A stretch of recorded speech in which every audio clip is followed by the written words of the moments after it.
एक गांव में एक गरीब किसान रहता था जिसका नाम रमजान था। रमजान अपनी छोटी सी जमीन पर कड़ी मेहनत करके अपने परिवार का पेट पालता था। एक दिन वह अपने खेत में हल चला रहा था कि अचानक हल जमीन में किसी कठोर चीज से टकराया। यह क्या हो सकता है? रमजान ने खुद से कहा और हल छोड़कर जमीन खोदने लगा। कुछ देर की मेहनत के बाद उसने एक पुराना लोहे का बर्तन निकाला। यह तो बहुत भारी है, शायद इसके अंदर कुछ कीमती चीज हो, रमजान ने सोचा। उसने जल्दी से बर्तन का ढक्कन खोला, लेकिन अंदर कुछ भी नहीं मिला। निराश होकर रमजान ने बर्तन को एक कोने में रख दिया और अपने काम में जुट गया। अगले दिन जब वह खेत से कुछ सब्जियां लेकर आया तो बर्तन को देखा।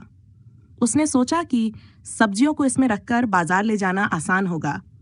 जब रमजान ने सब्जियां बर्तन में रखीं और कुछ देर बाद बर्तन को देखा तो हैरानी के मारे उसके होश उड़ गए। सब्जियां दोगुनी हो चुकी थीं। ये क्या जादू है? रमजान ने हैरानी से कहा।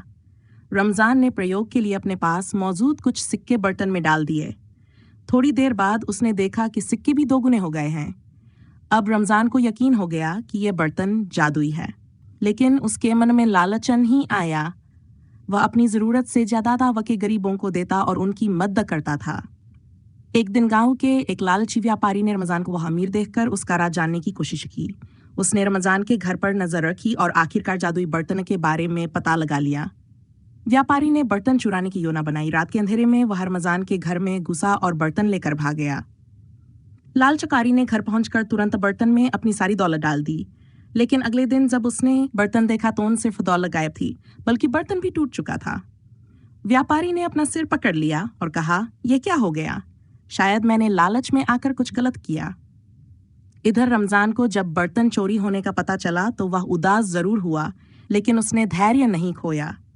वह फिर से अपनी जमीन पर मेहनत करने लगा। ये कहानी हमें सिखाती है कि मेहनत और ईमानदारी से जो चीज हासिल की जाए वही टिकाऊ होती है।